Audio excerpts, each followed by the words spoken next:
Hello, guys, welcome to my channel. Today I will be talking about the various designs of a couch. A couch, also known as a sofa, settee, futon, or Chesterfield, is a piece of furniture for seating 2 or 3 people. It is commonly found in the form of a bench, with upholstered armrests, and often fitted with springs and tailored cushions.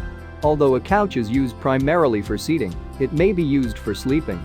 In homes, couches are normally put in the family room, living room, den, or lounge. They are sometimes also found in non-residential settings such as hotels, lobbies of commercial offices, waiting rooms, and bars. Couches can also vary in size, color, and design.